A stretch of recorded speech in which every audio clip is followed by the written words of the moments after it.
तो व्यवस्थित शिस्तप्रिय आहे का, या सगळ्या गोष्टीवर त्यांचं बारकाईने लक्ष असतं. आपल्या विद्यालयामध्ये आपण नेहमीच अनेक उपक्रम राबवत असतो. या उपक्रमांतर्गत आपण स्कॉलरशिपचा निकाल आपल्याला माहीत आहे, 10वीचा निकाल माहीत आहे की अतिशय उज्ज्वल असं यश विद्यार्थ्यांना काय येतंय. तर सर्व आपले जे शिक्षक आहेत, आपले तुमचे म्हणजे गुरुवर्य आहेत, ते तुम्हाला अतिशय तळमळीने शिकवत आहेत. इतर शाळेपेक्षा, विद्यालयापेक्षा इतर म्हणजे जादा वेळ देण्याचं काम हे आपल्या विद्यालयातले शिक्षक करत आहेत. अतिशय बारकाईनं लक्ष तुमच्यावर असल्यामुळे तुमचा हा रिझल्ट आहे, स्कॉलरशिपचा असतो किंवा 10वीचा असतो किंवा इतर वर्गाचा असतो, हा अतिशय आपला चांगला असतो. आपले विद्यार्थी शिस्तप्रिय आहेत. आपले विद्यार्थी हे नैतिक मूल्ये जोपासणारे अशी मुलं आहेत आणि ते आपल्या जीवनामध्ये अतिशय महत्त्वाचं असतं. अलीकडे आपण अनेक नवीन उपक्रम सादर करतो विद्यालयामध्ये. पाठीमागं सरमन साहेबांनी आम्हाला सर्वांना स्टाफला त्या आष्टी या ठिकाणी नेलं होतं. जवळजवळ 150 किलोमीटरच्या आसपासचा तो प्रवास, जास्तच आहे मला वाटते. असा प्रवास करून आम्ही ते विद्यालय, त्या विद्यालयातल्या अनेक चांगल्या गोष्टी आम्ही तिथं पाहिल्या आणि त्या इतर राबवायला सुरुवात केली. तुम्हाला एक माहिती आहे की आपण विज्ञानाचं किंवा प्रश्नमंजुषेचं कार्यक्रम आपण प्रार्थना झाल्यानंतर आपण सुरू केलेलं आहे. अक्षरलेखनाचं कार्यक्रम सुरू केलेलं आहे आणि जूनपासून खऱ्या अर्थानं आपण बरेचसे उपक्रम सुरू करतोय. त्यानंतर सर्व साहेबांनी काही शिक्षकांना घेऊन साखळी या ठिकाणी पुन्हा भेट दिली. तिथले विद्यार्थी का चांगले इतके चमकत आहेत स्कॉलरशिपमध्ये, हे सर्व तिथलं काय काय बारकावे, काय काय त्यांची चांगली गुण ही त्यांनी पाहिली आणि इथं मीटिंग घेतली आमची आणि त्यामध्ये सांगितलं की आपल्याला असंच करायचं. आणि त्यामधलाच हा एक आजचा उपक्रम म्हणजे परिसंवाद. तुम्हाला यश हे काही अचानक मिळत नसतं, त्यासाठी खूप तपश्चर्या करावं लागते. अनेक महापुरुष आपल्या भारतामध्ये तयार झाले, महाराष्ट्रामध्ये अनेक संत किंवा अनेक महापुरुष जे तयार झाले, अनेक रत्न तयार झाली, ती काय अशी लगेच किंवा अचानक तयार झालेली आहेत का, तर त्यासाठी त्यांनी केलेली तपश्चर्या ही अतिशय महत्त्वाची. त्यांनी केलेलं सामाजिक कार्य असतं, ह्या गोष्टी अतिशय महत्त्वाच्या असतात आणि त्या तुमच्या अंगवळी लागाव्यात. तुम्हाला ते कळावं की आपण काय केलं पाहिजे. यासाठी मुलाखतीचा कार्यक्रम आपण वर्षभर राबवणार आहोत. त्या मुलाखतीमधून तुम्हाला भरपूर ज्ञान येणार आहे की ही ज्या व्यक्ती आहेत ह्यांना यश कसे मिळालं, त्यांनी काय काय केलं त्यांच्या जीवनामध्ये आणि मग आपण काय केलं पाहिजे, हा दृष्टिकोन त्यामागचा आहे. एक दूरदृष्टी तुमच्या अंगी यावी या दृष्टीनं हा उपक्रम आपण सुरू केलेला आहे. जास्त वेळ होतोय त्यामुळं पटकन मी माझं प्रास्ताविक संपवतोय. पुन्हा एकदा मी सर्वांना महाराष्ट्र दिनाच्या शुभेच्छा देतोय आणि या परिसंवाद कार्यक्रमाला सुद्धा मी आपले जे संयोजक आहेत त्यांना शुभेच्छा देतो आणि थांबतो. जय हिंद, जय महाराष्ट्र. धन्यवाद सर.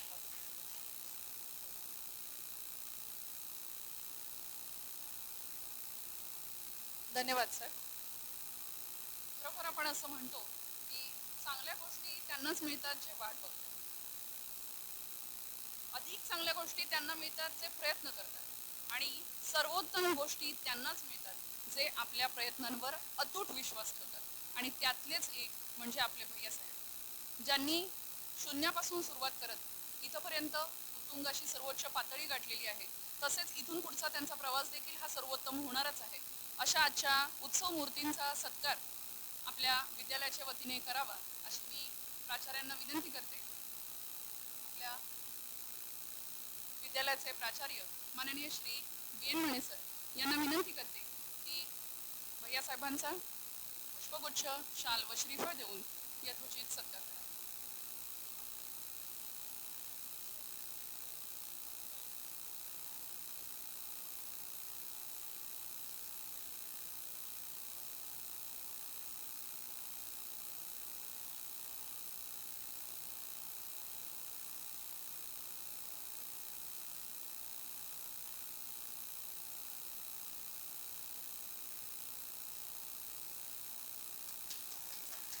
सर्व विद्यार्थ्यांना विनंती, जोरदार टाळ्या वाजल्या पाहिजेत. ज्यांच्यामुळे आज आपण हा प्रगतीचा अभ्यासाचा वसा इथे पार पाडत आहोत, घेत आहोत, असे भैयासाहेब.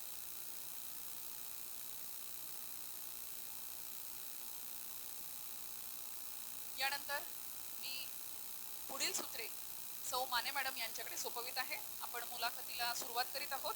सर्व श्रोत्यांना विनंती की मुलाखतकारांकडून जे प्रश्न येतात त्याचप्रमाणे प्रेक्षकांकडून सुद्धा प्रश्नांची अपेक्षा आहे. ज्या ज्या विद्यार्थ्यांनी प्रश्न संचय केलेला आहे त्यांनी ते प्रश्न निर्भीडपणे भैयासाहेबांना विचारावेत व आपल्याला यश कसं गाठता येईल आयुष्यामध्ये यासाठी वेगवेगळे मार्ग कोणते आहेत, त्यातलाच हा एक मार्ग की मोठे जे महान व्यक्ती असतात त्यांच्या प्रगतीपथावरच आपण पण पाऊल टाकू शकतो आणि याच पद्धतीने त्यांनी कसे मार्ग आक्रमले आणि कशी वाटचाल केली हे आपल्याला समजावं यासाठी हा मुलाखतीचा घाट घातलेला आहे. तर त्यामध्ये सर्व प्रेक्षकांकडून सुद्धा त्याचप्रमाणे सर्व शिक्षकांकडून सुद्धा प्रश्नांची अपेक्षा आहे. मी सौ माने मॅडम यांना विनंती करते की त्यांनी मुलाखतीला सुरुवात करावी. हॅलो हॅलो हॅलो नमस्कार. सर्वप्रथम मी आपणा सर्वांना महाराष्ट्र दिन त्याचबरोबर कामगार दिनाच्या हार्दिक हार्दिक शुभेच्छा देते. परक्यांनाही आपलंसं करतील असे काही गोड शब्द असतात. परक्यांनाही आपलंसं करतील असे काही गोड शब्द असतात. शब्दांनाही कोडं पडावी अशी काही गोड माणसं असतात. शब्दांनाही कोडं पडावी अशी काही गोड माणसं असतात. आपण किती भाग्यवान असतो जेव्हा ती आपली असतात. आपण किती भाग्यवान असतो जेव्हा ती आपली असतात. असेच आपले असणारे आपल्या संस्थेचे कुटुंब प्रमुख एक अत्यंत हुशार, अभ्यासू आणि अष्टपैलू व्यक्तिमत्व, एका रात्रीत रहिमतपूरच्या राजकारणाची दिशा बदलवणारे धुरंधर राजकारणी, सातारा जिल्ह्यातील विद्यार्थी अधिकारी व्हावा ही मनीषा बाळगणारे एक संकल्पक नेतृत्व, चेअरमन पद्मभूषण वसंतदादा पाटील शिक्षण संस्था रहिमतपूर, सातारा जिल्हा राष्ट्रवादी काँग्रेस पार्टीचे जिल्हाध्यक्ष, सातारा जिल्हा मध्यवर्ती बँकेचे माजी उपाध्यक्ष, हिंद नगर वाचनालयाचे कल्पक संस्थापक, अशा विविध भूमिका आणि विविध पदावर कार्यरत असणारे आपल्या संस्थेचे चेअरमन सन्माननीय भैयासाहेब या ठिकाणी उपस्थित आहेत. मी सर्वांच्या वतीनं त्यांचं मनपूर्वक हार्दिक हार्दिक स्वागत करते. धन्यवाद. विद्यार्थी मित्र हो, या शैक्षणिक वर्षाला निरोप देत असताना आपण या ठिकाणी सहवास संवाद हा शालेय उपक्रम सुरू करतोय. तो पुढील वर्षभरामध्ये असाच चालू राहील ही आमची मनीषा आहे. आणि या कार्यक्रमाची सुरुवात आपल्या संस्थेचे चेअरमन सन्माननीय सुनील माने भैयासाहेब यांच्या शुभ हस्ते होतीये. खरं तर आपल्या समोर असणारं व्यक्तिमत्व हे खूप उत्तुंग आहे आणि म्हणूनच मी त्यांनी भूषवलेली पदं आणि त्याचबरोबर त्यांनी केलेलं कार्य याचा थोडासा परिचय तुम्हाला मी त्यांच्या इंट्रोडक्शनमध्ये दिलाय. एक व्यक्ती कसा असावा, त्याचं व्यक्तिमत्व कसं घडावं, अगदी सर्वसामान्य कुटुंबात जन्माला आलेले, फारसं राजकीय वलय नसणारे पण रहिमतपूरचे पहिले लोकनियुक्त नगराध्यक्ष झालेले आपले सन्माननीय भैयासाहेब हे आपले आहेत. हे सगळ्यात महत्त्वाची आणि जमेची बाजू आहे. आणि अशाच सहवास संवाद या कार्यक्रमाचं प्रथम पुष्प गुंफत असताना आपण या ठिकाणी त्यांची मुलाखत घेणार आहोत. मुलाखत अशा अर्थी की या मुलाखतीमध्ये भैयासाहेबांचं पूर्ण जीवनक्रम, जीवनपट, त्याचबरोबर त्यांचं बालपण, त्यांचं शैक्षणिक कारकीर्द, राजकारणाची सुरुवात, एक चेअरमन म्हणून त्यांनी या संस्थेचा उचललेला कार्यभार, या सगळ्याचा आढावा आम्ही या ठिकाणी घेण्याचा मनोमन प्रयत्न केलाय. आणि पहिलाच प्रयत्न आहे. खरं तर या ठिकाणी पहिल्यांदाच आम्ही अशा प्रकारची मुलाखत या ठिकाणी घेतोय आणि ती आपल्याच व्यक्तीची घेतोय हे सगळ्यात महत्त्वाचं आहे. पण आपल्याला बऱ्याच वेळा आपल्याच व्यक्तीचा परिचय नसतो आणि तो परिचय करून देण्याचं कार्य मी या मुलाखतीच्या सुरुवातीला करते. या ठिकाणी आपल्या व्यासपीठावरती सन्माननीय सौ शिंदे मॅडम आहेत, त्याही मुलाखतीला मार्गदर्शन करतायत विद्यार्थिनींना. त्याचबरोबर तुमच्यातील प्रातिनिधिक स्वरूपामध्ये 2 विद्यार्थिनी या ठिकाणी उपस्थित आहेत. एक कुमारी ईश्वरी कोळी आणि दुसरी रुचिता कुंभार ही या ठिकाणी भैयासाहेबांची मुलाखत घेणार आहे. पण तसंही तुम्ही सर्वजण तुमच्या मनातील प्रश्न भैयासाहेबांना विचारू शकता. तुम्ही त्यांच्याशी या मुलाखतीच्या द्वारे चर्चा करू शकता.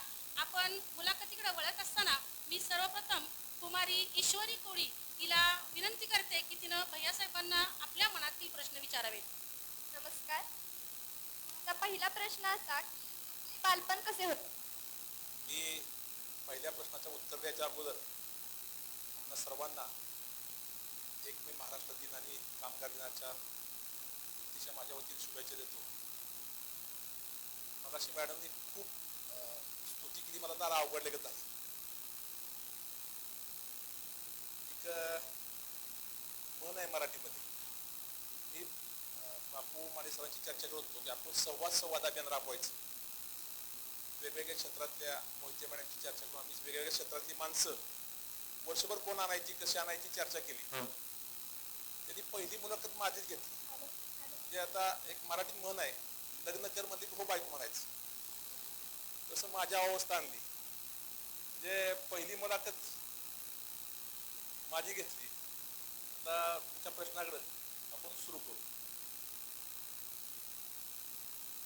आपले बालपण कसे होते?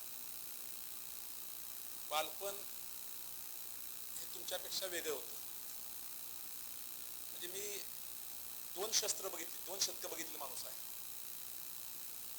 मागचं शतक बघितलं आणि हे शतक बघितलं. मागच्या शतकामध्ये खूप माणसं वेगळी होती. ह्या शतकामध्ये माणसं प्रॅक्टिकल झाली. म्हणजे मला आठवतंय, अजूनही माझ्या डोळ्यासमोर आहे, आमचा लहानपणीचा शाळेचा प्रवेश हा पाडव्याला असायचा.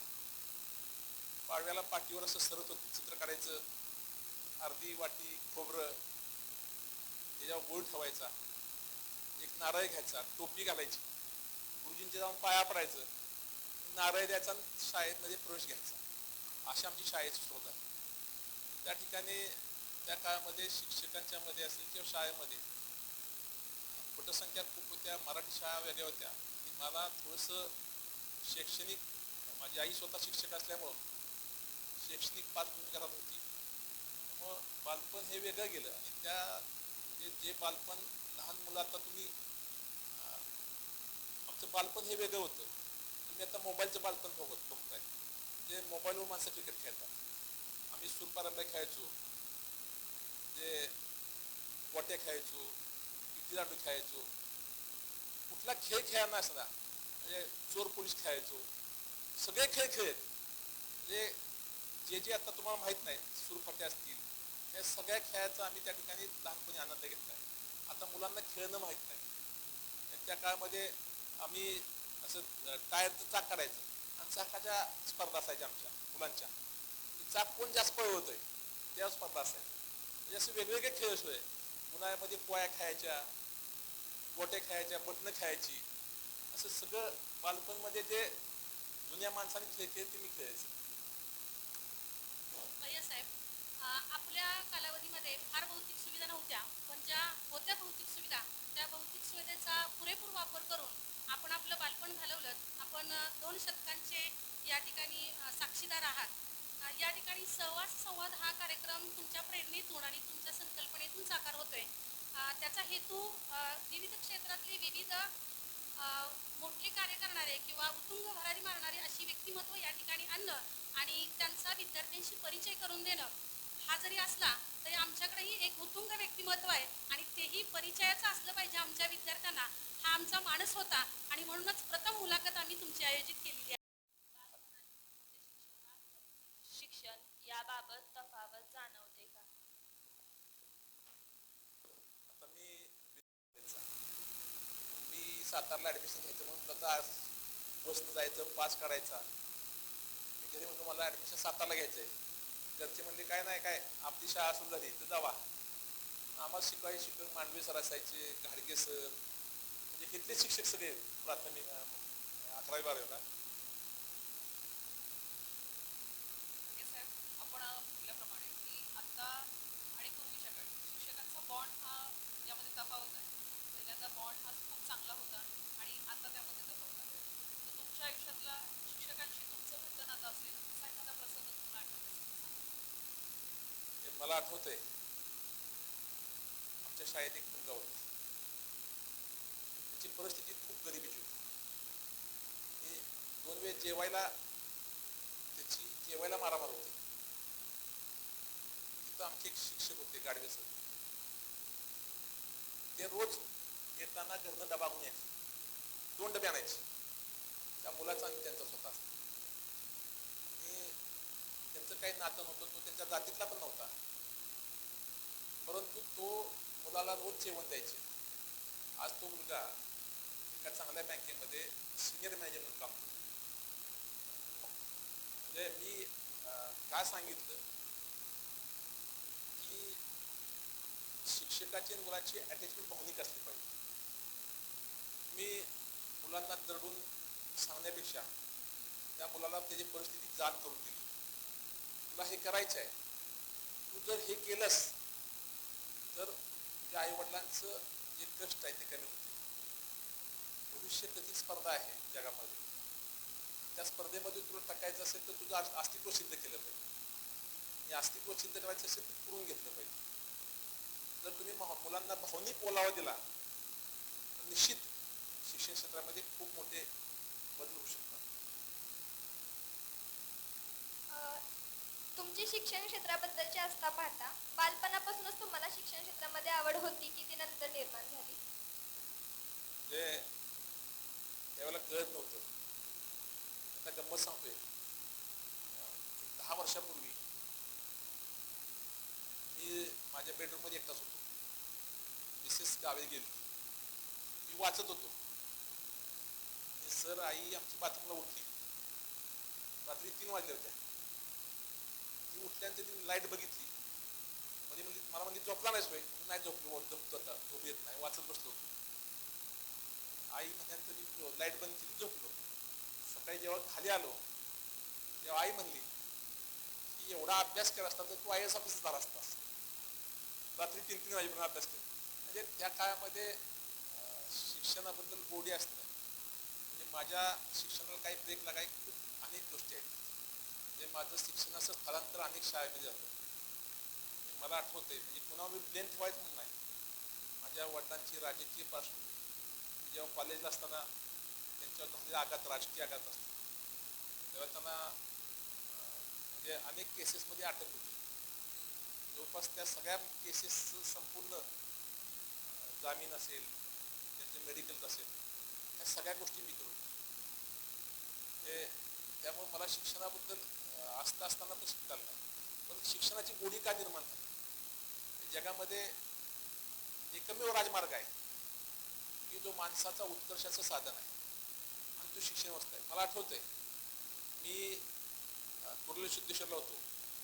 म्हणजे माझ्या आजोबांची घरी 25 एकर शेती होती. मला 2 मावश्या, 3 मामा, आणि माझ्या आजोबांचे भाऊ पण वारले होते. त्यामुळे खूप मोठं कुटुंब होतं, जबाबदारी होती. परंतु मी लहानपणी असताना पहिला भाचा मी घरातला, तेव्हा मी आईवर शाळेला होतो. मी तिथली परिस्थिती एवढी जमीन असताना पण आर्थिक परिस्थिती फार बिकट होती. मला आठवतंय ते मी पिशवीमध्ये दाणं घेऊन जायचो, आणि तेलाची बाटली घेऊन यायचं, तेल घेऊन यायचं. म्हणजे भात असा हा सणवाराला मिळायचा. कुठला भात एखादा सण असला की भात खायला मिळायचा. म्हणजे आम्हाला लहानपणी बासुंदी, श्रीखंड असतं कधी नाही, एकच पदार्थ गोड, सुधारस, साखरेचा पाक आणि लिंबू प्यायचं. अशा परिस्थितीमध्ये मी तिथं पाहिलं. परंतु आज माझ्या मामाच्या गावामध्ये, माझ्या मामाच्या घरची परिस्थिती, माझी आई शिकलेली होती. माझ्या आईनं माझ्या मामाला एका BSc केलं, एका माझ्या मावशीला शिक्षक B.Ed केलं, एका मावशीला BSc B.Ed केलं, एक मामा MSc ॲग्री झाला. म्हणजे आज त्या घरामध्ये महिन्याला जवळपास 5 ते 6 लाख रुपये पगार येतो. म्हणजे शिक्षण व्यवस्थेमध्ये किती ताकद आहे. आणि खऱ्या अर्थानं माझी आजी त्या काळामध्ये मला आठवते, म्हणजे दिवसा शेतात काम करायची, डांगडं, दोडके, परत गवारी, ह्या सगळ्या भाज्या तोडायच्या आणि त्या विकायच्या माझ्या जवळ करायच्या. म्हणजे आठवड्यानं जेव्हा सुट्टी असेल ते विकायचो. माझ्या मामाला धुळ्याला शिक्षणाला ॲडमिशन मिळालं होतं. मला तेव्हा आठवतंय, आमच्या आजोबांनी 5 पोती दाणं विकलं, माझ्या मामाला धुळ्याला ॲडमिशन घ्यायला MSc पैसे दिले.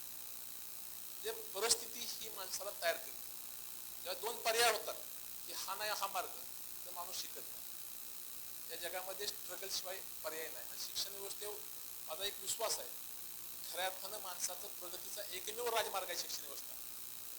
आणि माणसाला खऱ्या अर्थानं माणूस म्हणून शिक्षण व्यवस्था घडवू शकते. अत्यंत सुंदर आणि समर्पक उत्तर भैयासाहेबांनी दिले. मन, मेंदू, मस्तक सुदृढ करणारं शिक्षण हे व्यक्तिमत्व विकासाचं एक उत्कृष्ट साधन आहे.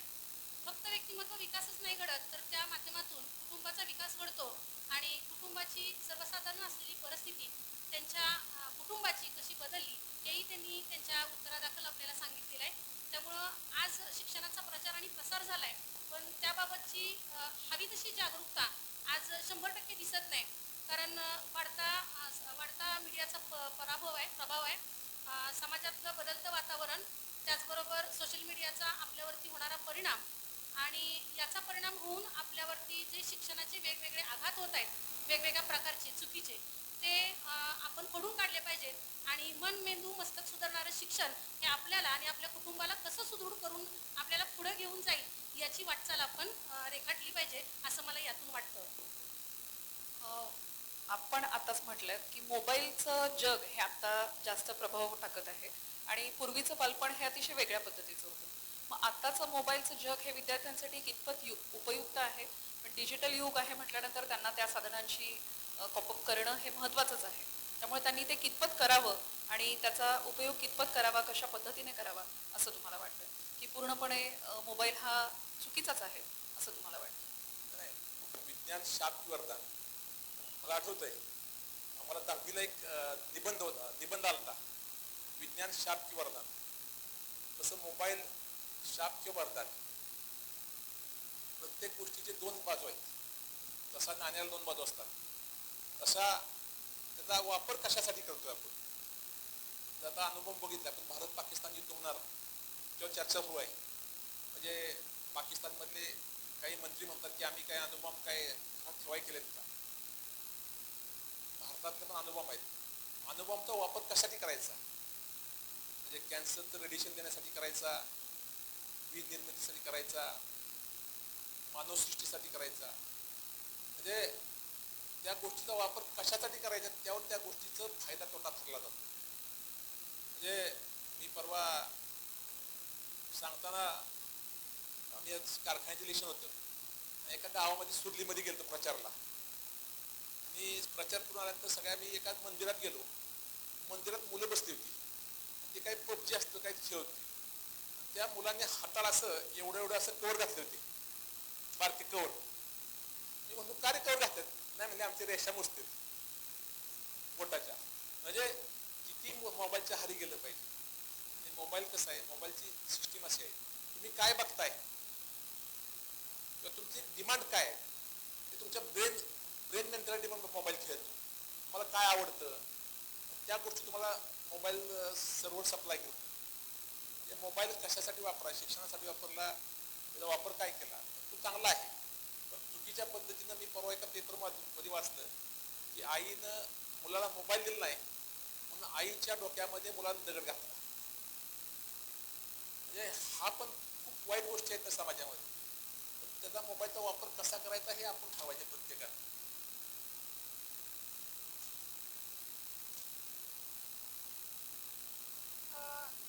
शिक्षण क्षेत्रात काम करताना तुम्हाला सुरुवातीचे अनुभव काय शिकवून गेले? म्हणजे मला आठवतंय मी काही स्वतः शिक्षण क्षेत्रामध्ये आलो नाही. माझ्या वडिलांनी एक संस्थेची निर्मिती केली होती, स्वर्गीय भाऊनी. भाऊंच्या निधनानंतर या संस्थेमध्ये काम करण्याची मला संधी मिळाली. 97 साली भाऊ वारले. त्यानंतर आमच्या मातोश्री काही दिवस कारभार संस्थेचं बघत होत्या. ज्यावेळेला मी या संस्थेमध्ये काम करायला सुरुवात केली त्यावेळेस त्या संस्थेची अशी परिस्थिती होती की मला आठवतंय, आता मी कर्जदार आहे, जनता बँकेचं कर्ज होतं. पाठीमागची आपण जी इमारत बांधली ते जनता बँकेचं कर्ज काढलं होतं. आणि मी जेव्हा चेअरमन झालो तेव्हा बँकेचा लिलाव आलता, शाळेला कुलूप लावायला तर पैसे कसे उभे करायचे. तेव्हा सांगून ते आम्ही सगळ्यांनी चर्चा केली.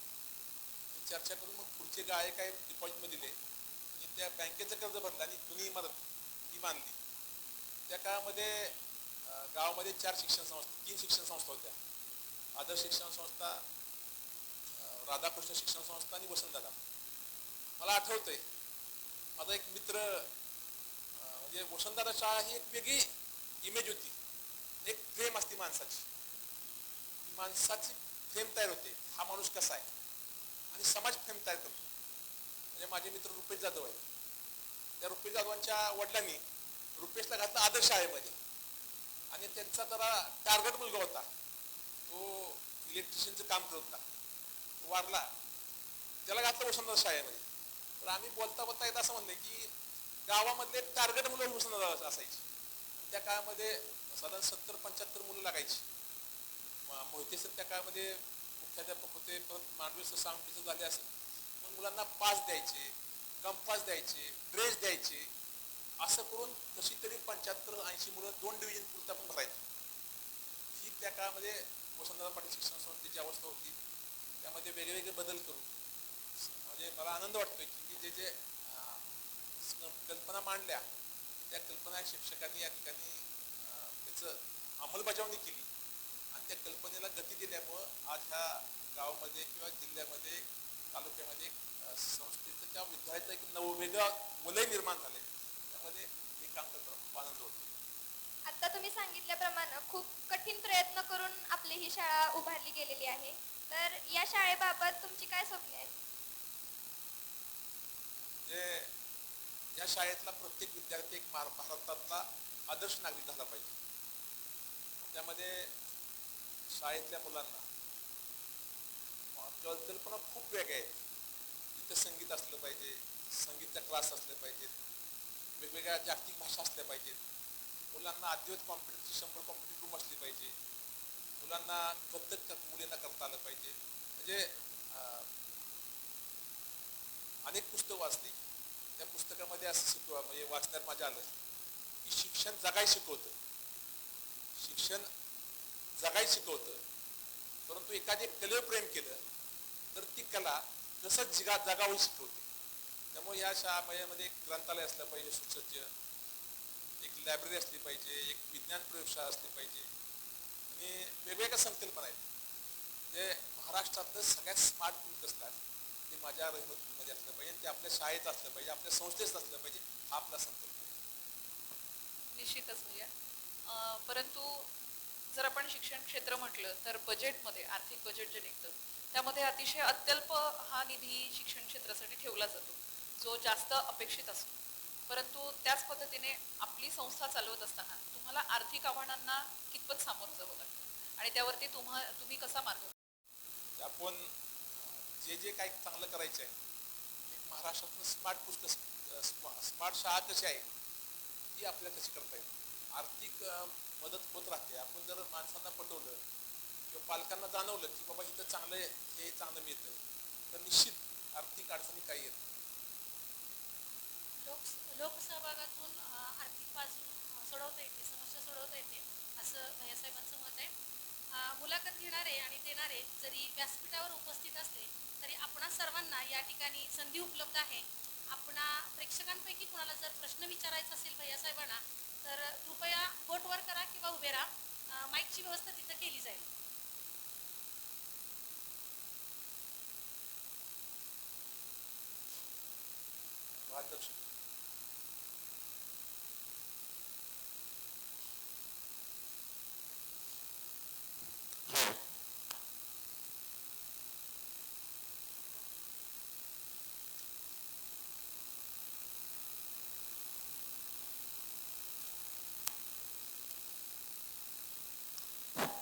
नमस्कार सर. सर तुम्ही दरवेळेस आला की विद्यार्थ्यांना म्हणता की आपली पर्सनॅलिटी डेव्हलप झाली पाहिजे. तर आपल्या शाळेतील विद्यार्थ्यांनी आपली पर्सनॅलिटी डेव्हलपमेंट करण्यासाठी कोणते प्रयत्न करावे असं तुम्हाला वाटतं? प्रश्न खूप अवघड आहे. म्हणजे आता प्रत्येकाचं पर्सनॅलिटी बघण्याचा दृष्टिकोन वेगळा असतो. म्हणजे मुलांच्या मध्ये मी आता काही मुलांना नेहमी बरोबर राजलक्ष्मी होती, तिला सांगितलं की उंची वाढली पाहिजे, आपले कपडे हटके असले तर स्वच्छ असले पाहिजे, आपल्या चालण्या बोलण्यामध्ये रुबाबदारपणा असला पाहिजे, आपल्या शब्दामध्ये ताकद असली पाहिजे. म्हणजे खूप ह्या गोष्टी महत्त्व करतात. म्हणजे आम्ही ज्या ज्या गोष्टीमध्ये ज्या ज्या देशात गेलो, परदेशात गेलो किंवा बँकिंगच्या मीटिंग संदर्भात कुठं कुठं गेलो तर तुमचं वागणं, तुमचं बोलणं, तुमचं बसणं ह्या सगळ्या गोष्टी फार काळजीपूर्वक बघितल्या जातात. आणि ह्या लहानपणी तुम्हाला एकदा काय एखादी गोष्टी सवय लागली तर ती सवयीचा माणूस गुलाम आहे. म्हणजे आपण आपलं पर्सनॅलिटी डेव्हलपमेंट केलं पाहिजे. प्रत्येक माणसाला आपण बघितलं पाहिजे ह्या माणसामध्ये काय वैशिष्ट्य आहे.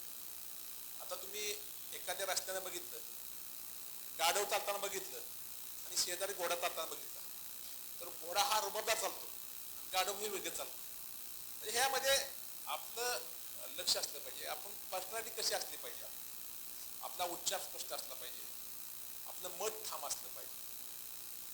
आणि पर्सनॅलिटी डेव्हलप करायला अनेक अंग आहेत. तुम्ही असं काही नाही वेगवेगळ्या अँगलमधनं पर्सनॅलिटी डेव्हलप करू शकता. तुमचं वाचन असलं पाहिजे, तुमचं चिंतन असलं पाहिजे, तुमचं मनन असलं पाहिजे. त्यामध्ये सगळ्या गोष्टीमध्ये तुम्ही वेगवेगळ्या गोष्टीमध्ये पर्सनॅलिटी डेव्हलप करू शकता. Thank you sir. आम्ही नक्कीच तुम्ही सांगितल्याप्रमाणे बदल करू.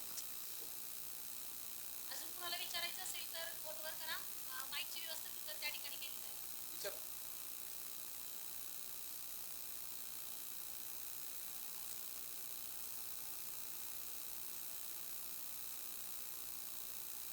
प्रश्न खूप चांगला आहे. विचार विचार. तुम्ही आज राजकारणात एवढ्या मोठ्या पदावरती आहात, पण जर तुम्ही आज राजकारण आणि समाजकारणात नसता तर कोणत्या क्षेत्रात असता? हे राजकारण समाजकारणात नसतो तर शिक्षण क्षेत्रात नक्की असतो. म्हणजे मला काय व्हायला आवडेल, मला कुणी विचारलं, म्हणजे मी मुलाखत म्हणून सांगत नाही, पण मला विचारलं कुणी तुम्हाला काय व्हायला आवडतं, तुम्हाला शिक्षक व्हायला आवडतं. म्हणजे खऱ्या अर्थानं माणसाच्या जीवनामध्ये बदल घडवतो. आता तिने मला सांगितले राजकारणाचं आत्ताची आणि पहिली परिस्थिती. आज एक मी महाराष्ट्रात नाही, पहिल्या राजकीय नेत्यांच्या अपेक्षा किंवा त्यांची दृष्टी वेगळी होती. समाज अभिमुख राजकारण करायचे. म्हणजे यशवंतराव चव्हाण साहेब त्यांचं निधन झालं तेव्हा त्यांच्या खात्यावर 5,000 रुपये होते. किती? 5,000 रुपये यशवंतराव चव्हाण साहेबांच्या खात्यावर. तर मग मी गोष्ट सांगतोय, चव्हाण साहेबांचे एक जीवा हे विरंगुळा म्हणून पुस्तक आहे. चव्हाण साहेबांचे थोरले बंधू गणपतराव हे सामाजिक कार्यात होते आणि ते आजारी होते. त्या काळामध्ये त्यांना क्षयरोग झाला, क्षयरोग. आणि क्षयरोगाची तेव्हा एवढी हॉस्पिटलची सोय नव्हती, दवाखान्याची सोय नव्हती, डॉक्टर नव्हते. चव्हाण साहेबांच्या बंधूंना त्या काळामध्ये मिरजला वॉनलेस हॉस्पिटल ठेवलं आणि त्यांना ऍडमिट केलं होतं. आणि त्यांची सेवा शुश्रूषा करायसाठी विनुताई चव्हाण म्हणजे चव्हाण साहेबांना मिसेसला ठेवलं होतं. तर चव्हाण साहेबांची मिसेस रूम घेऊन राहिल्या होत्या. स्वयंपाक करायच्या, स्वयंपाक नेऊन द्यायच्या आणि चहा नेऊन द्यायच्या. तर चहा ते तांब्यात न्यायच्या आणि चहा हॉस्पिटलला जाई पण गार व्हायचा. त्याने एक पत्र लिहिलं चव्हाण साहेबांना. ते पत्र अंतर्देशीय आहे, अजून पत्र आहे की साहेब मी भाऊजींना चहा घेऊन जाते आणि ते हॉस्पिटलचं आणि रूमचं अंतर खूप आहे, तर चहा गार होतोय, तर तुम्ही मला थर्मास पाठवून द्या. तेव्हा चव्हाण साहेब या देशाचे परराष्ट्र मंत्री होते. चव्हाण साहेबांनी एक पत्र लिहिलं उलट, प्रिय वेणू, मागच्या महिन्याचा पगार झाला, तो पगार मी परदेशी गेल्यामुळे खर्च झाला, पुढच्या महिन्याचा पगार झाल्यानंतर त्या ठिकाणी मी तुला थर्मास पाठवून देतो. म्हणजे देशाचा परराष्ट्र मंत्री आणि स्वतःचा भाऊ आजारी आहे, त्या भावाला चहा द्यायला थर्मास पाठवून देऊ शकत नाही. आता गावचा सरपंच म्हणलं तर थर्मासची कंपनी काढत, अशी राजकारणामध्ये परिस्थिती निर्माण झाली. त्यात आपण बघतोय राजकारणामध्ये फार वेगळं, म्हणजे राजकारणामध्ये कसं यायचं हे क्षेत्र बदलले आणि चुकीच्या क्षेत्रामध्ये आम्ही आलोय असं मलाही वाटतं. आता जे राजकारणाचा चिखल झाला निश्चित. पूर्वीचं राजकारण समाजाभिमुख होतं आणि आत्ताचं राजकारण खुर्चीभिमुख आहे असं म्हणायचंय का आपल्याला? निश्चित. म्हणजे अनेक महाराष्ट्रामध्ये उदाहरण देता येतील. आज 1 मे महाराष्ट्र दिन आहे. जेव्हा संयुक्त महाराष्ट्राचा लढा उभा राहिला, त्या लढ्यामध्ये खूप मोठ्या स्वरूपामध्ये महाराष्ट्रामध्ये क्रांती झाली. त्या काळामध्ये SM जोशी असतील, नागो गोरे असतील, प्रख्यात्रे असतील आणि सगळ्यांनी महाराष्ट्रामध्ये संयुक्त महाराष्ट्राचा अमर शेख असतील, अण्णाभाऊ साठे होते, माझी गावाकडे राहिली महिना, माझा जीवाची राहिली काय, म्हणजे अनेक शाहीर. हा महाराष्ट्र तुम्हाला सहजासहजी मिळाला नाही. त्या महाराष्ट्र मिळण्यासाठी 106 माणसांनी हुतात्मे पत्करले. आणि त्या मला आठवतंय संयुक्त महाराष्ट्राची चळवळ उभी होती आणि पंडित नेहरूंच्या मंत्रिमंडळामध्ये सी.डी. देशमुख त्यावेळी मंत्री होते. त्यांनी त्यावेळेला पंडित नेहरूंना सांगितलं की भाषिक प्रांत रचना करा. गुजरात आणि महाराष्ट्र असं संयुक्तिक होतं. त्यामध्ये अफजलपूर समिती नेमली गेली. त्या समितीमध्ये भाषिक प्रांत रचना कशी झाली पाहिजे, परंतु त्या सगळ्या गोष्टीला उशीर होत होता. मग सी.डी. देशमुख त्यावेळी फायनान्स मंत्री होते की ज्यांनी देशामध्ये LIC स्थापना केली.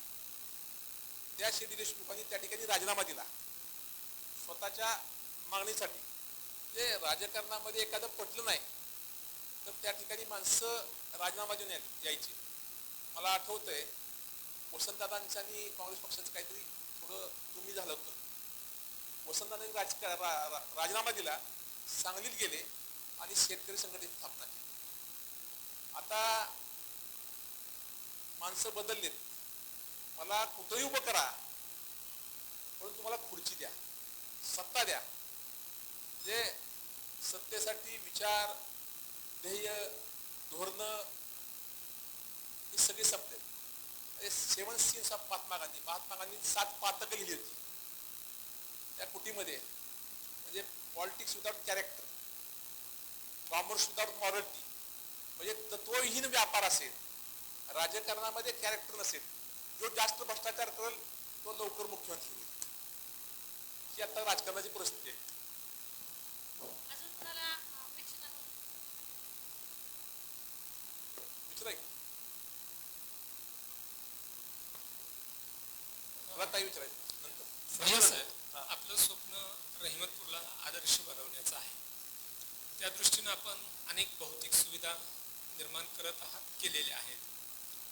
रहिमतपुरातल्या सगळ्या लोकांना एकत्र आणून एक रहिमतपूरचा कायापालट करण्याच्या दृष्टीनं आपण अनेक वेळा वेगवेगळे प्रयत्न केलेले आहेत. उदाहरणार्थ विविध शिक्षण संस्थांना एकत्र आणून आपण अभयभंग आणि राणीभंग यांचा एक सामाजिक उपक्रम राबवलेला होता. अशा काही भविष्यातल्या योजना आहेत का की ज्याच्यामुळं रहिमतपुरातल्या सगळ्या वेगवेगळ्या राजकीय पक्षाचे लोक आपले राजकीय जोडे बाजूला ठेवून रहिमतपूरच्या विकासासाठी एकत्र येतील असं तुम्हाला वाटतं का? सर, रहिमतपूर तुम्ही म्हणला तुमचं स्वप्न काय? तर माझं पहिलं स्वप्न आहे की रहिमतपूरमध्ये एकही कुटुंब आर्थिक दारिद्र्यात नसलं पाहिजे. प्रत्येक माणसाला हक्काचा निवारा असला पाहिजे, शिक्षण असलं पाहिजे, 2 वेळचं चांगलं जेवण असलं पाहिजे, बेकारीची संख्या नसली पाहिजे, चांगली शिक्षण व्यवस्था असली पाहिजे. आता मी परवाच आमच्या मुख्याधिकाऱ्यांशी बोललो. ते नेहमी माझ्या डोक्यामध्ये वेगवेगळ्या कल्पना असतात की मुलींना होण्याचे प्रमाण कमी आहे. आता प्रशासक आहे आमच्याकडे नगरपालिकेमध्ये 3 वर्ष 3.5 वर्ष झाली शासनाच्या पुण्याईनं. मी परवा म्हणतो की आपण महिला विकास विभागाच्या माध्यमातून सगळ्या गावातल्या मुलींना मोफत पोहायचं ट्रेनिंग देऊ. आता गावामध्ये एक स्विमिंग टँक निघालाय, त्याची 2200 रुपये फी आहे.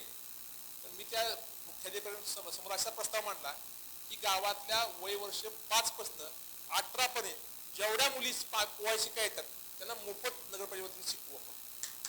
म्हणजे आपल्या कल्पकता अशा असल्या पाहिजेत. मी आता म्हणजे गाव तुम्ही म्हणताय मग सर सगळे एकत्र येऊ शकतात का? राजकारणी माणसं राजकारणाचा जोडा कधीच बाजूला ठेवत नाहीत, ते भाषणात ठेवतात फक्त. म्हणजे मी असलो तरी आमचा हेतू असतो डोक्यात, म्हणजे मनात काय, तोंडात काय, होटात काय, हित काय. म्हणजे जापनीज माणसाने एक मी पुस्तक वाचलं होतं की प्रत्येक माणसाला 3 चेहरे आहेत. म्हणजे एक चेहरा घरच्यांसाठी दाखवण्यासाठी, घरच्या मुलांना, बायकोला, आई वडिलांना, सगळ्यांना. एक चेहरा समाजासाठी, समाजाला दाखवायचा चेहरा वेगळा असतो, घरातला चेहरा वेगळा असतो आणि त्याचा स्वतःचा चेहरा वेगळाच असतो. म्हणजे तसं राजकीय माणसं कधीच राजकारणात जोडे बाजून ठेवत नाहीत. त्यामध्ये काहीतरी स्वार्थ असतो.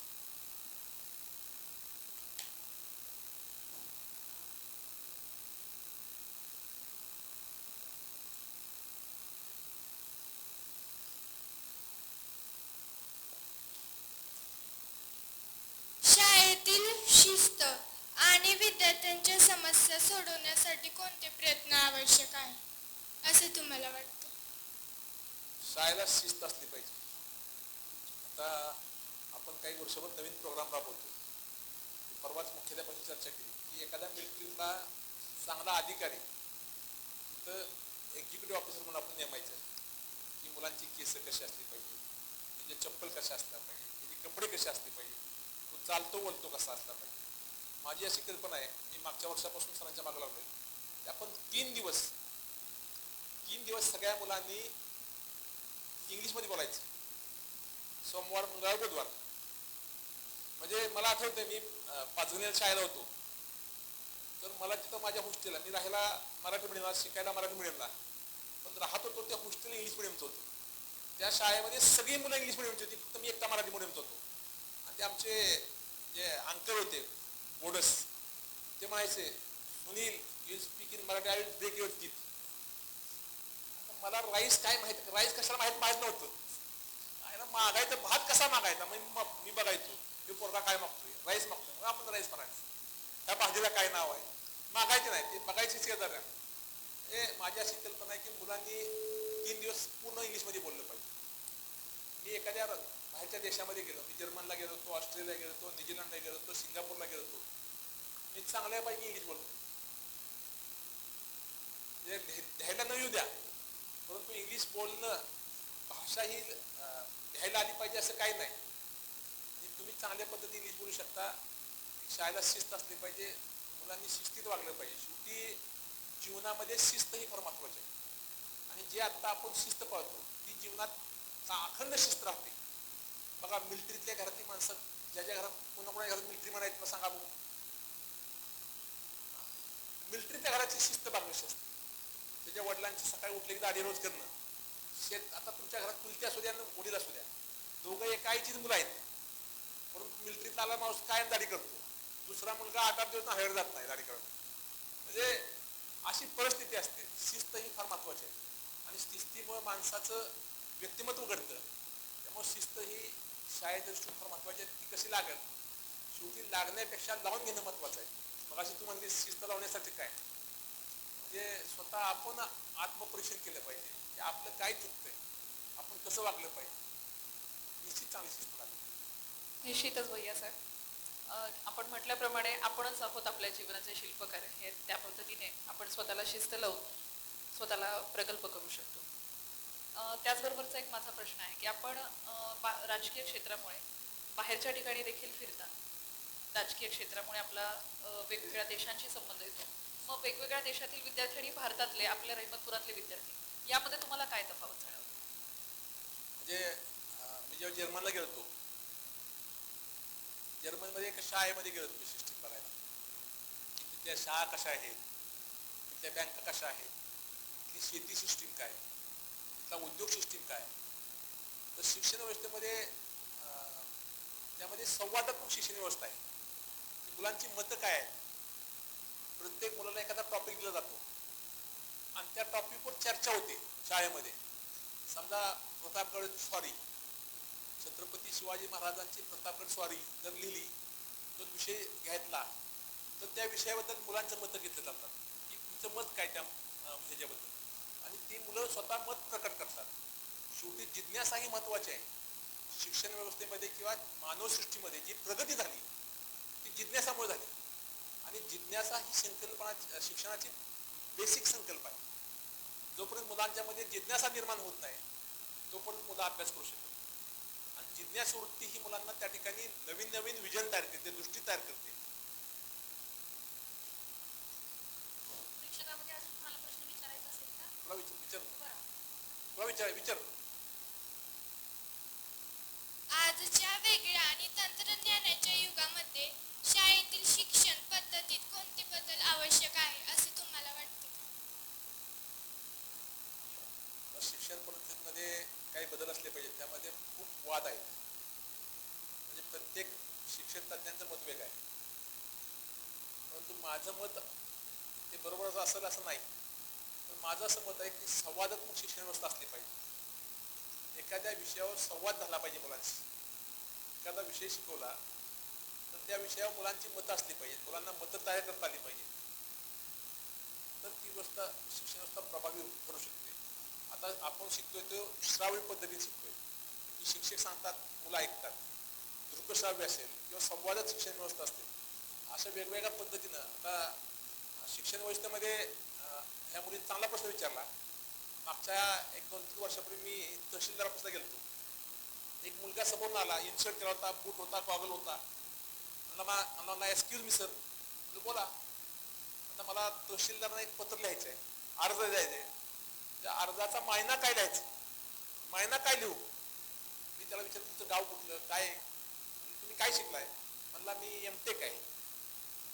एमटेक त्याला मायना माहीत नव्हता. म्हणून आम्ही आता चालू वर्षी शिक्षण व्यवस्थेमध्ये आपण अशी संकल्पना करतोय की दर शनिवारी, महिन्याच्यात एक शनिवारी एक वर्ग म्हणजे पोस्टामध्ये न्यायचा. पोस्ट व्यवस्था कशी सिस्टीम आहे, एखादा वर्ग पोलीस स्टेशनमध्ये न्यायचा, तिथल्या अधिकाऱ्यांची चर्चा करायची, पोलीस स्टेशनचं काम काय. एखादा वर्ग MSCBत न्यायचा, MSCBमध्ये लाईट सिस्टीम कशी आहे, LT कंझ्युमर कधी, ST कंझ्युमर कधी, AG कस्टमर काय, लाईटची निर्मितीची पद्धती काय, सबस्टेशन काय असतं. या सगळ्या गोष्टी आपण शिक्षण व्यवस्थेमध्ये ह्या गोष्टी समावेश करण्याचा प्रयत्न करतोय. आपण त्या दृष्टीनं रचना पण केलेली आहे की एक शनिवार आपण त्या ठिकाणी जिल्हाधिकारी असतील, जिल्हाधिकाऱ्यांची वेळ घेऊन जिल्हाधिकाऱ्यांची कामं काय आहे, त्यांना कुठल्या डिपार्टमेंटचं काम करावं लागतं, हे असं आपण जूनपासून दर महिन्याला प्रत्येक वर्गाला एका ऑफिसला भेट द्यायला होतोय आणि एक संवाद अभियान वेगवेगळ्या क्षेत्रातली माणसं ज्यांनी नाव कमवलं, जे परिस्थिती मात करून शिकली, त्या माणसांना आपण या ठिकाणी आणतोय. म्हणजे मला निश्चित खात्री आहे की प्रभावी शिक्षण व्यवस्थेमध्ये आपण जे काही चांगलं करता येईल ते करण्याचा आपण प्रयत्न करतो. मुलांच्या मध्ये कुणाला प्रश्न विचार. विचारायचा आहे. बरं, आपला शिक्षक आणि पूर्वीच्या सामाजिक कार्याबद्दल थोडक्यात माहिती देऊ शकाल का?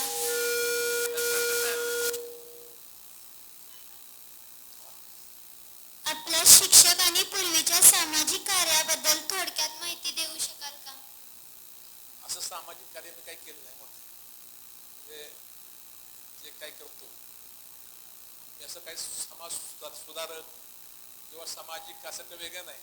परंतु माझ्या गावामध्ये काही चांगलं करता येईल ते करण्याचा प्रयत्न माझा सातत्यानं असतो. आणि गावातली मुलं असेल, गावातल्या मुली असतील, तरुण असतील, यांना डोळ्यासमोर ठेवून त्या ठिकाणी विकास करण्याचा मी काम करतोय. म्हणजे वाचनालयाची इमारत असेल किंवा खेळाचं मैदान केले. आमची तिथं अपेक्षा अशी आहे की खेळाच्या मैदानावर बॅडमिंटन आहे, टेबल टेनिस आहे, कॅरम आहे, म्हणजे सगळे खेळ त्या ठिकाणी मुलांना कसे चांगले खेळता येतील, तिथं कोच करता येतील का. तर काल आपण बघितलं की IPL मध्ये वैभव सूर्यवंशी 14 वर्षाच्या मुलांना 35 बॉलमध्ये सेंचुरी मारली. म्हणजे आपल्या गावामध्ये अनेक मुलं आहेत, परंतु त्या मुलांना वाव मिळत नाही, त्यांच्या एक्सपोजर असतं. शेवटी कुठल्याही चिंगारी असते, एखादी ठिणगी असते, ती ठिणगी आगीत मध्ये कधी रूपांतर होते, ठिणगीचं आगीमध्ये रूपांतर कधी होतं कोण सांगू शकेल. फुंकर मिळाली. तसं प्रत्येकाकडे एक चांगले गुण आहेत, त्या गुणाला फुंकर मिळाली पाहिजे. ते फुंकर मिळालं तर त्या ठिकाणी त्या माणसाचं त्या गुणाची प्रगती होऊ शकते. त्या दृष्टीने आमचा सगळ्यांचा प्रयत्न आहे. सर, तुम्ही बालपणापासून तुम्हाला राजकारणामध्ये रस आहे का? आणि तुम्ही मगाशी सांगितल्याप्रमाणे तुम्हाला शिक्षण क्षेत्र इतकं आवडतं, तर तुम्ही शिक्षण क्षेत्रामध्ये का नाही गेला आणि राजकारण क्षेत्र का निवडलं? प्रश्न विचारला बरोबर आहे. राजकारणामध्ये यायचं माझ्या डोक्यात नव्हतं. अपघातानं मी राजकारणामध्ये आलो. मला आठवतंय माझ्या वडिलांचं 1997 साली निधन झालं. त्या काळामध्ये आमच्या वडिलांची राजकीय थोडीशी कमानोती खाली होती. त्या राजकारणामध्ये त्यांना एवढं यश मिळालं नव्हतं. वडील वारल्यानंतर माझे चुलत भाऊ आहेत, चुलते आहेत, आमच्या वाड्यातल्या सगळ्यांनी एकत्र आले आणि म्हणजे सुनीलला आपण राजकारणामध्ये उभं करू. म्हणजे आमच्या सगळ्या वाड्यानं तेव्हा निर्णय घेतला. माझं तेव्हा वय 21 वर्ष होतं. 21 वर्ष आणि 4 महिने.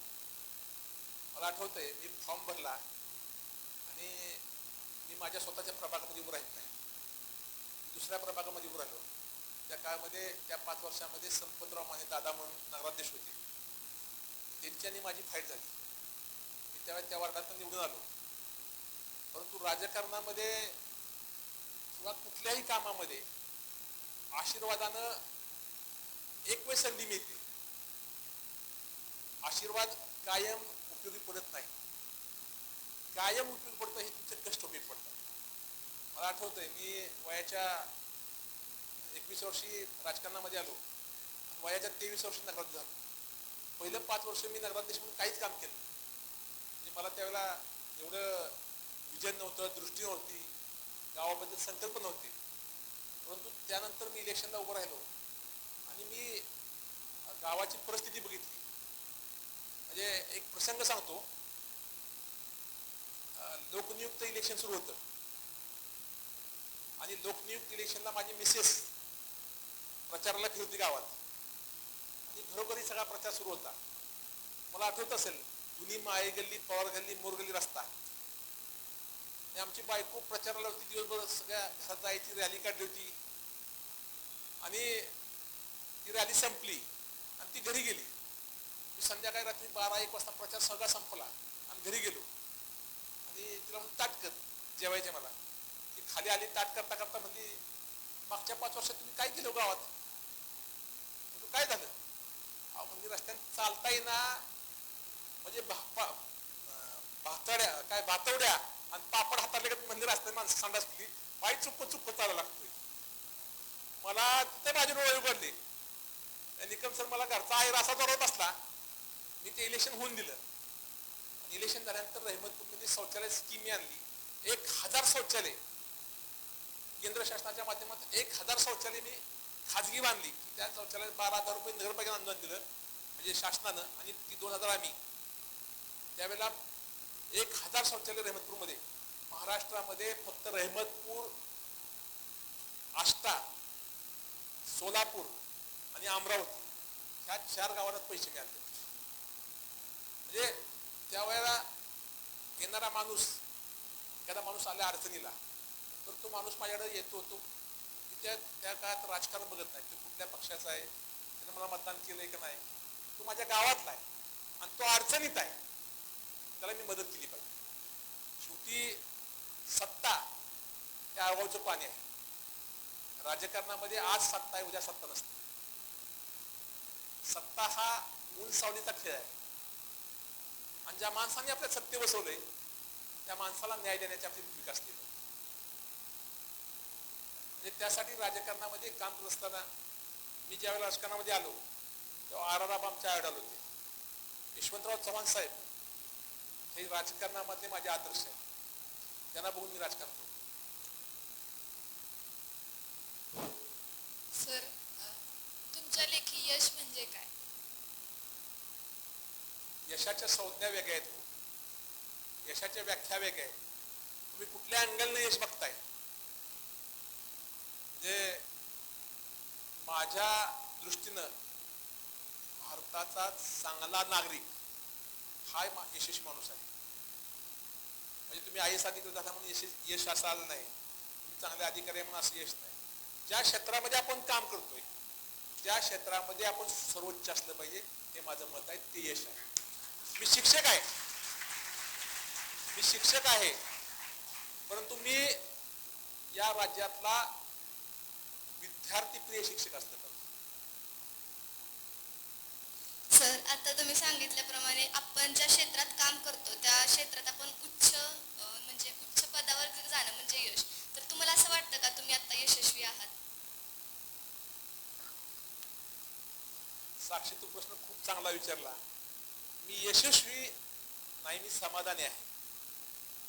म्हणजे यशस्वी आणि समाधान म्हणजे मला असं वाटतं प्रत्येक गोष्टीमध्ये आपल्या अपेक्षा आहेत ते आपण करू शकतो असं नाही.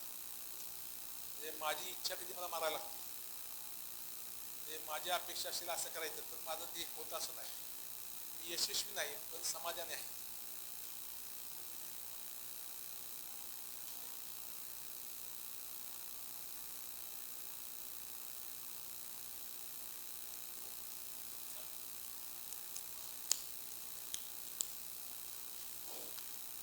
साहेब, तुमचा राजकीय प्रवास खूप जवळून मी बघितलेला आहे. बऱ्याच वेळा फार जवळ आलेली असताना ही संधी नकळतपणे हातातून सुटून गेलेलीही आम्ही जोडून बघितलेलं आहे. आणि याचं एकमेव कारण मला असं दिसतंय की तुमच्यामध्ये उपद्रव मूल्य कमी आहे आणि त्यामुळं राजकीय पक्ष तुमच्या नेतृत्वाचा योग्य आदर करत नाही. अशा परिस्थितीमध्ये काल एक सन्माननीय आमदार असं म्हणाले की आता बाबळीच्या झाडाखाली कशाला म्हणताय, आंब्याच्या झाडाखाली आहे. असं असताना सुद्धा तुम्ही शरद पवार यांच्यासोबत राहिलेला आहात. याच्यामध्ये तुम्हाला भविष्यामध्ये काही अपेक्षित यश किंवा अपेक्षित स्वप्न साकार होतील असं वाटतंय? सर, राजकारणामध्ये तुम्ही खूप चांगला प्रश्न विचारला की उपद्रव्य मूल्य असता माणसाला खूप चांगलं मिळतं. आता एका घरामध्ये 2 मुलं आहेत. म्हणजे आता आमच्या घरामध्ये काय किंवा तुमच्या घरामध्ये जो खोडकर मुलगा आहे त्याला कोण जातात आणि जो शांत आहे त्याला दाबतात. म्हणजे असं प्रत्येकाच्या घरामध्ये आहे. तसं राजकारणामध्ये उपद्रव्य असेल. आपण बघा, मी पण राजकारणामध्ये आमचे नगरसेवक आहेत. मला माहिती आहे कोणाचा उपद्रव्य कसा आहे. मग ते उपद्रव्य देणारा माणसाला जर गप्प बसवायचा, तिथं काम लवकर करायचं आणि जो ऐकतो तिथं मागं ठेवायचं. तसं राजकारणामध्ये मला काय मिळण्यासाठी मिळालं नाही. राजकारण ही क्रूरता आहे. सर, मी स्वर्गीय चव्हाण साहेबांचं म्हणजे मी माझ्यामध्ये स्वतःमध्ये जे बदल घडले ते मला काहीच कळत नव्हतं. माझा 23, 25, 25 वर्षापर्यंत मला राजकारण समाजकारणाचं काहीच नव्हतं. परंतु जे माझ्यामध्ये वैचारिक बदल घडले त्याचं सगळं श्रेय पुस्तकाला जातं. मी अनेक पुस्तक वाचले, अनेक मोठे आत्मचरित्र वाचले. म्हणजे वाचत बसलो. मी गरेचे पाण्यांचे जवळजवळ 18-19 खंड आहेत सर. 19च्या 19 खंड मी वाचले. वाचनामुळे मला बदल झाले. आज राजकारणामध्ये संधी मिळाली नाही, पण संधी मिळाली असते तर निश्चित म्हणजे एक आदर्श आमदार कसा असता, एक आदर्श खासदार कसा असतो हे मी दाखवून दिला असतो. एवढ्या शासनाच्या योजना आहेत, फक्त ते राबवणं पाहिजे. इम्प्लिमेंट होईन कशा आहे, मी राबवता कशा, त्या पद्धतीने त्याचा प्रभाव पडू शकतो. राजकारण काय मिळण्यासाठी करायचं नाही सर. राजकारण हे विचाराचे असलं पाहिजे, ध्येयाचे असलं पाहिजे, वैचारिक तत्व म्हणून राजकारण केलं पाहिजे. आता मी एखाद्या पार्टीत गेलो तर सर मला नक्की संधी चांगली मिळेल. परंतु मी माझे राजकारणातले आयडॉल स्वर्गीय यशवंतराव चव्हाण साहेबांना मानतो. चव्हाण साहेबांनी राजकारणामध्ये महाराष्ट्राच्या जडणघडणीमध्ये खूप मोठं काम केलं. तुम्ही जर राजकारणात असाल तर राजकीय नेते वाटता, समाजकारणात असाल तर सामाजिक नेते वाटता, शिक्षण क्षेत्रात असाल तर गुरुस्थानी वाटता, कुटुंबात असाल तर कुटुंब वत्सल वाटता. एवढ्या सर्व भूमिका तुम्हाला कशा जमतात?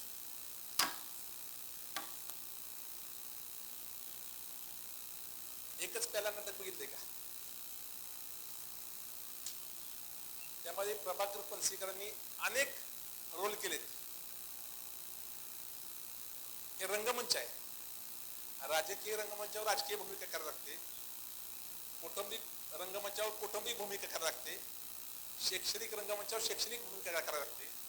परंतु काय चांगलं करता येईल ते करण्याचा मी प्रयत्न करतो. असं वेगळं काय करत नाही.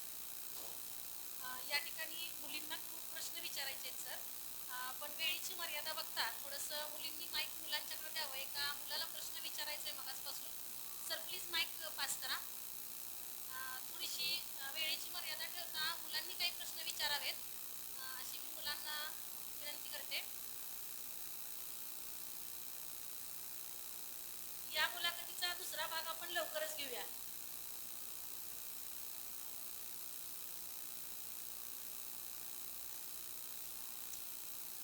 सर, तुम्ही शाळेला उच्च दर्जावर नेण्यासाठी काय कराल? शाळेला उच्च दर्जावर मी नेऊ शकत नाही. उच्च दर्जावर नेणारे तुम्ही आहात. तुम्ही काय कराल ते सांगा मला. तुम्ही काय करणार शाळेला? तुम्हाला जे भौतिक सुविधा असतील, सामाजिक सुविधा असतील, बाकी सुविधा देतो, परंतु शाळेला उच्च दर्जावर नेण्याचं काम विद्यार्थ्यांचं आहे. तुम्ही काय कराल सांगा. निश्चितच भैया साहेब. मुलांमध्ये अजून कोणाला प्रश्न विचारायचा असेल तर विचारा मुलांसाठी. विद्यार्थी मुले.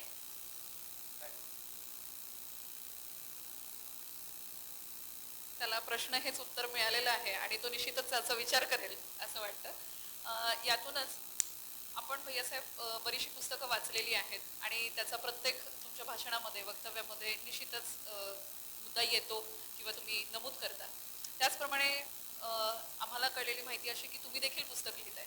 तर ते कोणतं, त्याचं टायटल काय आहे आणि त्याच्यामध्ये काय विचार तुम्ही लिहित आहात आणि ते आम्हाला कधीपर्यंत प्राप्त होईल, जे आम्ही वाचण्यासाठी अतिशय उत्सुक आहोत. हे पुस्तक असं लिहायचं काय नाही, हे काही लेखक नाही, साहित्यिक हे वेगळे असतात, ते शब्दाचे खेळ करतात. परंतु सहज मला आम्ही एकदा 10वीचं गेट टुगेदर घेतलं होतं. गेट टुगेदरला आमच्या सगळ्या जुन्या आठवणी जाग्या झाल्या. मी समर्पण म्हणून पुस्तक लिहिलंय.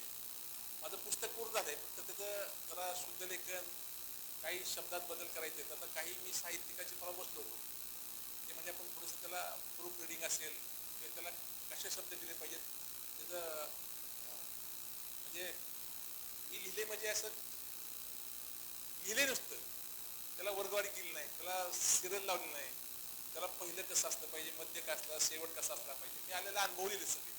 म्हणजे राजकारणातले, समाजकारणातले. समर्पण म्हणून पुस्तकाला मी नाव देतोय. लवकरच माझ्या डोक्यात एक वर्षभरामध्ये आदरणीय पवारसाहेबांच्या हस्ते त्याचं उद्घाटन करायचं. आपल्या मनाला भावलेला लेखक कोण? असं बाहुलेलं नाही, प्रत्येक लेखकाचं एक वेगळं लिखाण शैली आहे. म्हणजे शिवाजी सावंतांची वेगळी आहे, रणजित देसाईंची वेगळी आहे, प्रज्ञा अत्रेंची वेगळी आहे, पुलंची वेगळी आहे. असं बाहुलेला नाही, परंतु आनंद यादवांची वेगळी आहे. म्हणजे अनेक पुस्तकं वाचली. म्हणजे असं मला कुठले लेखक सगळे चांगले आहेत, परंतु त्यांची लेखन शैली वेगळी आहे प्रत्येकाची. मग वेगवेगळ्या असं काही मला पुस्तकं सगळीच आवडतात. जशी आपण सर्व पुस्तकं वाचता तसंच विद्यार्थी देखील त्यांच्या विद्यार्थी दशेमध्ये शैक्षणिक क्षेत्रातली पुस्तकं वाचत असतात. त्या पुस्तकांमध्ये आपल्याला जसे आता नुकता छावा मूवी प्रदर्शित झाली, त्या छावा मूवीमुळे असेल किंवा स्वराज्य रक्षक संभाजी या सिरियलमुळे असेल किंवा काही ऐतिहासिक सिरियल्स आहेत, त्यामुळे विद्यार्थ्यांना थोडाफार इतिहास आपला कळतोय, आत्ता कळतोय, पण तो कदाचित अगदी खरा त्यांच्यापर्यंत पोहोचत नाहीये. मग यामध्ये आपल्या अभ्यासक्रमामध्ये हा इतिहास कितपत समाविष्ट आहे आणि तो किती अजून समाविष्ट करायला लागेल किंवा करावा की नाही, याबद्दल तुम्हाला काय वाटतं? हा विषय खूप वादात आहे. मी काही इतिहासकारक नाही, इतिहासकार नाही, परंतु माझं मत आहे, छत्रपती शिवाजी महाराजांनी स्वतःचा इतिहास लिहिण्या माणसं ठेवली होती. म्हणजे आपण ज्या शाही बघितल्या, औरंगजेबच्या दरबारामध्ये लिहिणारी माणसं होती, अकबराच्या दरबारामध्ये लिहिणारी माणसं होती. आपला इतिहास हा छत्रपती शिवाजी महाराजांचा असेल, विशिष्ट जमातीनं, विशिष्ट म्हणजे एका वर्गानं तो इतिहास लिहिलाय. तो इतिहास त्यांच्या सोयीने लिहिलाय. म्हणजे त्या इतिहासामध्ये आता आपण बघतोय की कुत्र्याचा वाद सुरू आहे. छत्रपती शिवाजी महाराजांच्या अग्निकुंडामध्ये कुत्रं होतं, कुत्रं नव्हतं, कुत्र्याने उडी घेतली, याचे काहीच पुरावे नाहीत. आपला छत्रपती शिवाजी महाराजांचा इतिहास हा डचाने लिहिलाय, इंग्रजांनी लिहिलाय, पोर्तुगालने लिहिलाय. त्यामुळं बकर आहे, आपण बकरीचा वापर करतो. त्यामुळे ते वादाचे विषय आहे. आता काही माणसं म्हणली की छत्रपती शिवाजी महाराजांचा आणि कुत्र्याचा संबंध नव्हता. तर एक माणूस म्हणला कुत्रं फार प्रामाणिक आहे महाराष्ट्रातला, की कुत्र्यासारखं प्रामाणिक जात नाही. पण 8 दिवसात कुत्रं त्या चावलं त्या माणसाला. म्हणजे जो खोटं बोलला खरं बोलला माहित नाही, पण कुत्र्यानं प्रामाणिकपणाने दाखवला. आणि माझं असं मत आहे की इतिहासामध्ये वाद नसले पाहिजे. मोठे पुरुष आहेत ना, ते खूप आपण छोटे केले, असं माझं व्यक्तिगत मत आहे. छत्रपती शिवाजी महाराज हे मराठ्यांनी ठेवले, मराठ्यांनी मर्यादित ठेवले. डॉक्टर बाबासाहेब आंबेडकर बौद्धांनी नेले, फुले मायाने नेले. म्हणजे ती माणसं नव्हती, ते विचार होते. छत्रपती शिवाजी महाराज एक विचार होता. आपण जर बघितलं या देशामध्ये इतिहासामध्ये सगळं बघितलं तर आदिलशाही होती, कुतुबशाही होती, औरंगजेबशाही होती, निजामशाही होती, परंतु एक या देशामध्ये एकमेव राजा आहे की त्या राजानं भोसलेशाही म्हणून स्थापन केलं नाही. तिनं राज्य स्थापन केले, स्वराज्य म्हणून स्थापन केलं. म्हणजे वेगळी कल्पकता होती. त्या राज्यामध्ये 18 पगड जातीच्या मुस्लिम होते, मातंग होते, बौद्ध होते, रामोशी होते, ब्राह्मण होते, सगळ्या जातीची माणसं घेऊन त्यांनी स्वराज्य निर्माण केलं. परंतु छत्रपती शिवाजी महाराजांना आपण छोटं खूप केलं. डॉक्टर बाबासाहेब आंबेडकर बुद्धापुरते मर्यादित राहिले. म्हणजे हे सगळं आता मी काल पेपरमध्ये वाचलं, मी टीका कुणावर करत नाही, परंतु महापुरुषांच्यावर जर टीका झाली, त्याच्यावर चर्चा झाली, तर त्या माणसांना शिक्षा झाली पाहिजे, हा कायदा केला पाहिजे. कुणी उठतं छत्रपती शिवाजी महाराजांच्याबद्दल बोलतं, महात्मा फुलेंच्या बद्दल बोलतं, म्हणजे हे सगळं थांबलं पाहिजे. भैया साहेब, आपली पुरोगामी विचारसरणी तयार होण्यापाठीमागची पार्श्वभूमी कोणती? माझी पुरोगामी विचारसरणी ही वाचनातून निर्माण झाली. हे वाचन मला विचार नव्हता कसला पहिला, परंतु वाचनामुळे माझा विचार निर्माण झाला. ही पुरोगामी विचार या देशामध्ये, हा देश मला सांगतो, आज 1 मे महाराष्ट्र दिन आहे, आज कामगार दिन आहे. हा महाराष्ट्र प्रगत करण्यामध्ये एका जातीचा प्रगतीचा उल्लेख नाही. 18 पगड जातीने या महाराष्ट्रामध्ये प्रगतीमध्ये उल्लेख केला. हिंदूंनी फक्त महाराष्ट्राची प्रगती केली नाही, किंवा मुस्लिमांनी महाराष्ट्राची प्रगती केली नाही, बौद्धांनी महाराष्ट्राची प्रगती केली नाही. 18 पगड जातींनी या महाराष्ट्राच्या प्रगतीमध्ये योगदान दिलेलं आहे. त्यामुळे तो पुरोगामी विचार निश्चित, आणि महाराष्ट्राला खऱ्या अर्थानं कुठला विचार पुढे जाऊ शकतो तो एकमेव विचार आहे की पुरोगामी विचार. मी आता एक परवा लेख वाचला लोकसत्ताला, सांगतो आणि बंद करतो. पाकिस्तान आणि भारताची निर्मिती एका वेळी झाली, बरोबर ना? पाकिस्तानमध्ये अनेक बॉम्बस्फोट होतात.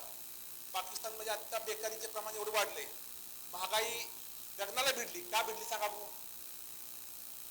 पाकिस्तानची निर्मिती ही एका धर्मावर आधारित झाली, आणि भारताची निर्मिती ही संविधान हातात घेऊन झाली. त्या ठिकाणी भारतामध्ये अनेक जाती, अनेक धर्म, अनेक प्रांत आहेत. हे भारताचं प्रगतीचं कारण आहे. कुठल्याही देशाची निर्मिती एका धर्मावर होऊ शकत नाही, आणि एकमेव पुरोगामी विचार हा देशाला तारू शकतो, भविष्यात महाराष्ट्राला तारू शकतो. मुलाखतीच्या शेवटाकडे वळत असताना रहिमतपूरची एक नागरिक म्हणून आणि आपण रहिमतपूरचे भाग्य विधाते म्हणून मी समोर बसलेल्या विद्यार्थ्यांसाठी किंवा समोर होऊ घातलेल्या पिढीसाठी म्हणून एक प्रश्न विचारू इच्छिते. रहिमतपूर जुनी आशिया खंडातली नगरपालिका असणारं शहर, त्याचा विकास पाहता वडूज सुधारलं, कोरेगाव सुधारलं, पण रहिमतपूरमध्ये हवी तशी औद्योगिक प्रगती झाली नाही.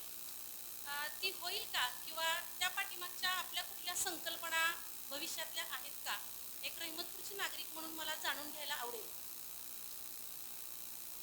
तुम्ही प्रश्न खूप चांगला विचारला.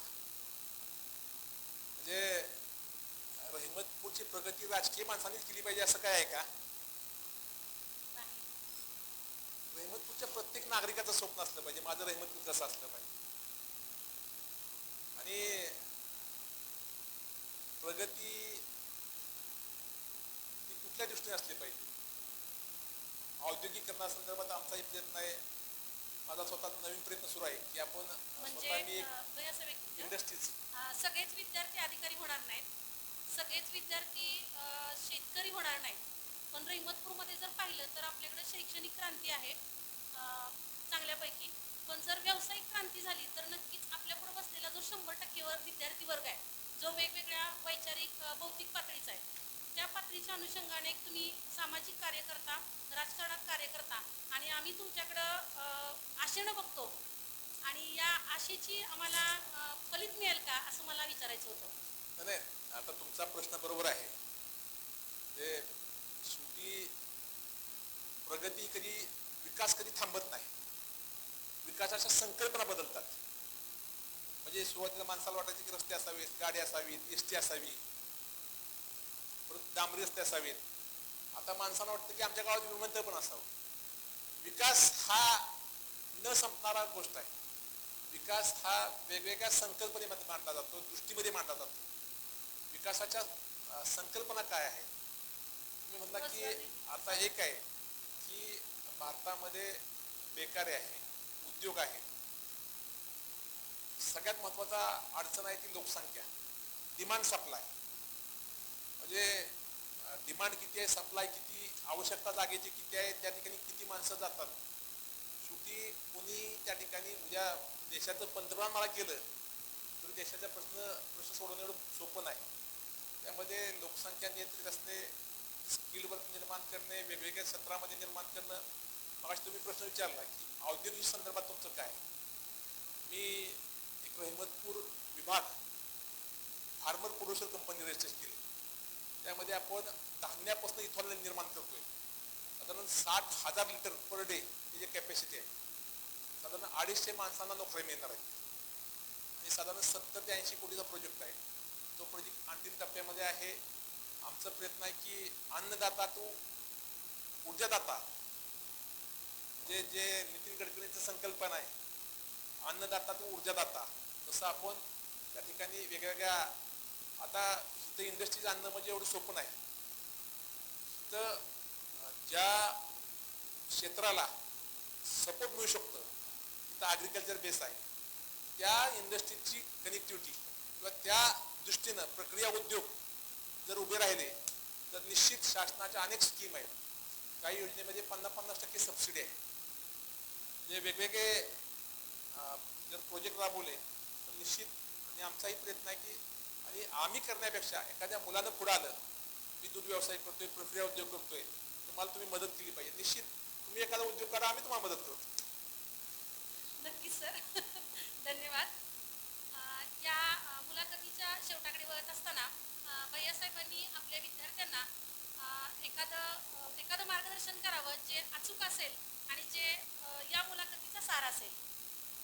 या ठिकाणी जो संवाद अभियान आहे, ही माझे 4 वर्ष डोक्यात संकल्पना होती. म्हणजे ज्यावेळी हिंद वाचनालय निर्मिती झाली तेव्हा माझी अशी संकल्पना होती, गावातले सगळ्या शाळांची मुलं एकत्र करायची, म्हणजे 4ही हायस्कूलची मुलं एकत्र करायची आणि वेगवेगळ्या क्षेत्रातली माणसं आणायची, मोठमोठी माणसं आणायची आणि त्या माणसांना पुढं उभं करायचं. आणि ती माणसं कशी घडली, त्या माणसांनी किती संघर्ष केला. शेवटी दगडाला देव पण येतं, दगडाच्या कोण पाया पडत नाही. दगडाला त्या ठिकाणी टाक्याची गाव सोसावी